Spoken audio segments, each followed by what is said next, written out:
क्या आपका आलस्य आपकी किस्मत को दीमक की तरह खा रहा है? जागिए, क्योंकि जब तक आप अपनी सुबह के आलस्य को नहीं हरा सकते, तब तक आप दुनिया की किसी भी जंग को नहीं जीत सकते। जानिए महात्मा बुद्ध के जीवन के वे 5 कड़े अनुशासन, जो एक साधारण इंसान को भी महानता के शिखर पर बैठा सकते हैं। शाम का धुंधलका धीरे धीरे जेतवन विहार के पेड़ों पर उतर रहा था। चारों ओर एक असीम शांति थी, लेकिन विहार के एक कोने में स्थित कुटिया के भीतर एक भिक्षु के मन में अशांति का बवंडर चल रहा था। उस युवा भिक्षु का नाम था सिद्धार्थ। वो पिछले कई महीनों से बुद्ध की शरण में था, दीक्षा ले चुका था, लेकिन उसका मन अब भी सांसारिक आलस्य और शिथिलता के जाल में फंसा हुआ था। सिद्धार्थ रोज सुबह उठने का संकल्प लेता, लेकिन जब भोर की ठंडी हवा चलती तो वो अपनी चादर और कसकर ओढ़ लेता। वह सोचता, ध्यान तो कल भी हो सकता है, आज थोड़ा और सो लेता हूं। भिक्षाटन के समय भी वो सबसे पीछे चलता, और जब शास्त्र पढ़ने की बारी आती तो उसकी आंखों में भारीपन छा जाता। वो अपनी इस आदत से परेशान था, लेकिन उसका आलस्य उसके इरादों से कहीं ज्यादा मजबूत साबित हो रहा था। एक दिन जब तथागत बुद्ध अपने शिष्यों को उपदेश दे रहे थे, तो सिद्धार्थ की आंखें फिर से बंद होने लगी। उसका सिर बार बार आगे की ओर झुक जाता। बुद्ध की पैनी और करुणामयी दृष्टि उस पर पड़ी। बुद्ध ने कुछ कहा नहीं, बस मंद मंद मुस्कुराए। उपदेश समाप्त होने के बाद बुद्ध ने सिद्धार्थ को अपनी कुटिया में बुलाया। सिद्धार्थ अत्यंत संकोच और लज्जा के साथ बुद्ध के सम्मुख उपस्थित हुआ। उसने अपना सिर झुका लिया और धीमे स्वर में बोला, भगवन, मुझे क्षमा करें। मैं अपने आलस्य को जीत नहीं पा रहा हूं। मेरा मन अनुशासन की राह पर चलना चाहता है, लेकिन मेरा शरीर और मेरी इंद्रियां मुझे रोक देती हैं। कृपा कर मुझे रास्ता दिखाएं। बुद्ध ने बड़े ही शांत भाव से सिद्धार्थ की ओर देखा और कहा, सिद्धार्थ, आलस्य कोई बाहरी शत्रु नहीं है जो तुम्हारे शरीर पर हमला करता है। यह तुम्हारे भीतर का एक भ्रम है, जो तुम्हें धीरे धीरे भीतर से खोखला कर देता है। आओ, आज मैं तुम्हें अनुशासन की उस अग्नि से परिचित कराता हूं, जो इस आलस्य को भस्म कर सकती है। बुद्ध ने सिद्धार्थ को अपने पास बैठाया और जीवन को बदलने वाले 5 महत्वपूर्ण पाठ सिखाने लगे। हर सबक के साथ बुद्ध ने एक गहरी सीख साझा की, जिसे सिद्धार्थ अपने भीतर उतरते हुए महसूस कर रहा था। सबक 1, कल पर टालने की आदत का अंत। बुद्ध ने सिद्धार्थ से पूछा, सिद्धार्थ, जब तुम किसी कार्य को कल पर टालते हो तो तुम्हें क्या लगता है? क्या कल सचमुच आता है? सिद्धार्थ ने सिर हिलाकर कहा, नहीं भगवान, जब कल आता है तो वो भी आज ही बन जाता है। बुद्ध बोले, सत्य यही है। आलस्य का पहला और सबसे बड़ा हथियार है कल। जो मनुष्य अपने आज के कर्म को कल पर छोड़ देता है, वो समय के चक्र में फंस जाता है। अनुशासन का पहला नियम है, अभी और इसी वक्त। यदि ध्यान करना है तो इसी क्षण बैठो, यदि जागना है तो इसी पल जागो। जब तुम वर्तमान क्षण की कीमत समझ लेते हो तो आलस्य के पैर उखड़ जाते हैं। सबक 2, दिनचर्या की पवित्रता। बुद्ध ने अपनी कुटिया के बाहर बहती हुई एक छोटी सी नदी की ओर इशारा किया। उन्होंने कहा, सिद्धार्थ, इस नदी को देखो। ये हर दिन, हर पल बिना रुके बहती है। ये कभी नहीं कहती कि आज मैं थक गई हूं, आज मैं विश्राम करूंगी। इसकी निरंतरता ही इसकी शक्ति है, जिसके कारण ये पहाड़ों को भी काट देती है। बुद्ध ने सिद्धार्थ के कंधे पर हाथ रखते हुए कहा, अनुशासन का दूसरा सबक है एक पवित्र दिनचर्या का निर्माण करना। जब तुम्हारी सुबह के जागने, ध्यान करने और भोजन करने का समय निश्चित होता है, तो तुम्हारा मस्तिष्क उस साँचे में ढल जाता है। फिर तुम्हें कार्य करने के लिए इच्छा शक्ति की आवश्यकता नहीं पड़ती, बल्कि वह तुम्हारी प्रकृति बन जाती है। आलसी व्यक्ति प्रेरणा का इंतजार करता है, जबकि अनुशासित व्यक्ति अपनी दिनचर्या का पालन करता है। सबक 3, इंद्रियों पर नियंत्रण और अति का त्याग। सिद्धार्थ ने अपनी समस्या बताते हुए कहा, भगवन, जब मैं स्वादिष्ट भोजन देखता हूं या जब मौसम बहुत सुहावना होता है तो मेरा मन साधना से भटक जाता है।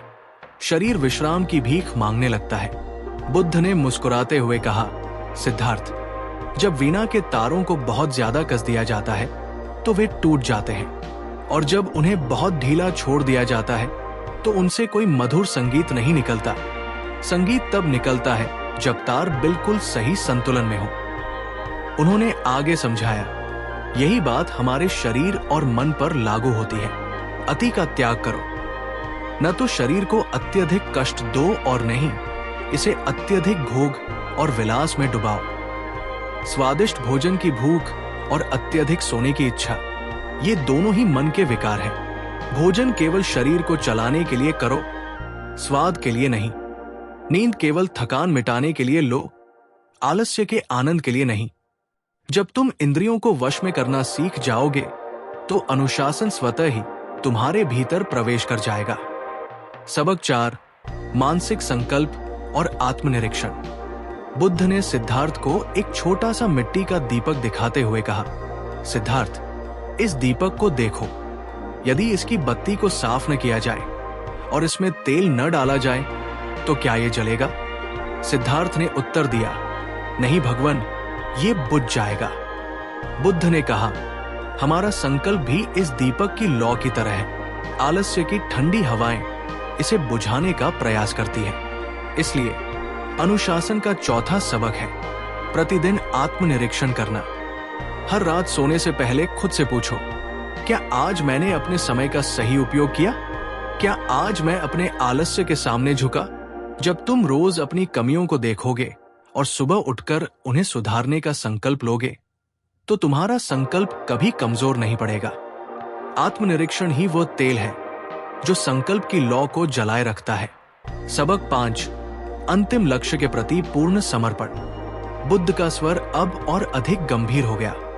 उन्होंने सिद्धार्थ की आंखों में देखते हुए कहा, सिद्धार्थ, अंतिम और सबसे महत्वपूर्ण सबक है, अपने जीवन के उद्देश्य को कभी न भूलना। तुम यहां क्यों आओ? तुमने इस संसार का त्याग क्यों किया? क्या केवल सोने और आलस्य में दिन बिताने के लिए?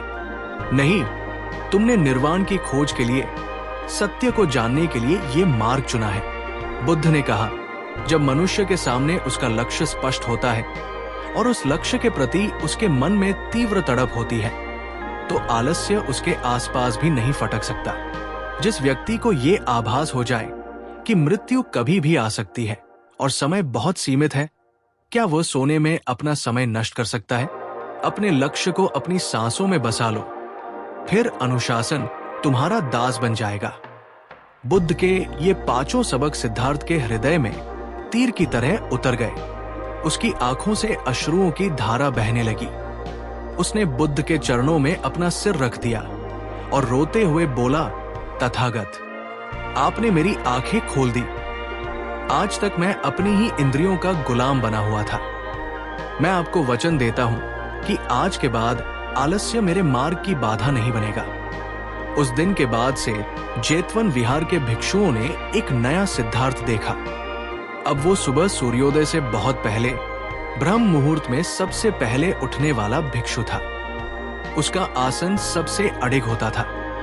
ध्यान के दौरान वो घंटों बिना हिले डुले बैठता। उसकी दिनचर्या इतनी अनुशासित हो गई थी कि दूसरे भिक्षु उसे देखकर अपना समय मिलाते थे।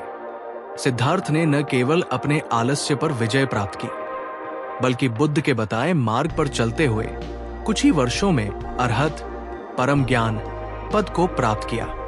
उसके चेहरे पर अब एक असीम तेज और शांति थी, जो केवल कठोर अनुशासन और आत्मसंयम से ही आ सकती है।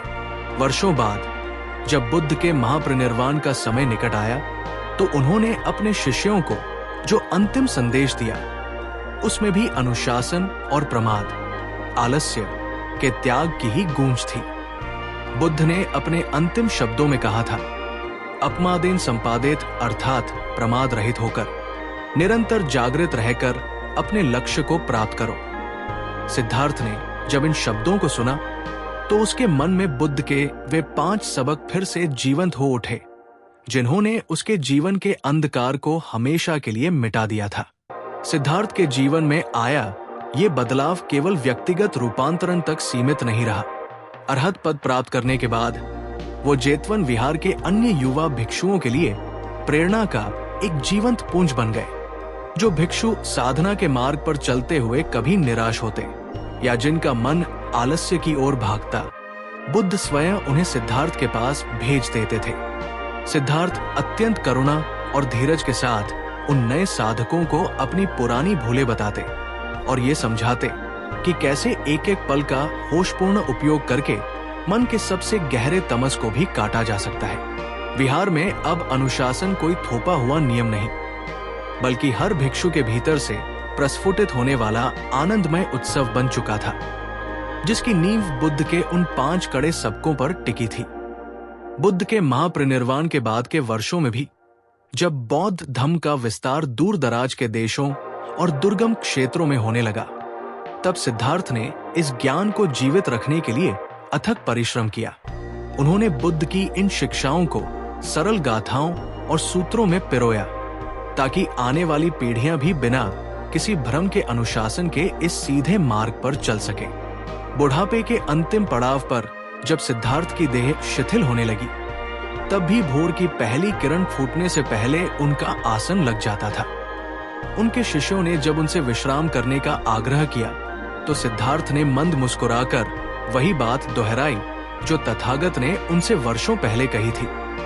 समय रेत की तरह फिसल रहा है और ये देह तो मात्र एक साधन है। जब तक सांसें, तब तक प्रमाद रहित होकर जागते रहो। इस तरह बुद्ध का वह एक छोटा सा सबक सदियों के लिए मानवता को आलस्य के अंधकार से बाहर निकालने वाला एक शाश्वत प्रकाश स्तंभ बन गया।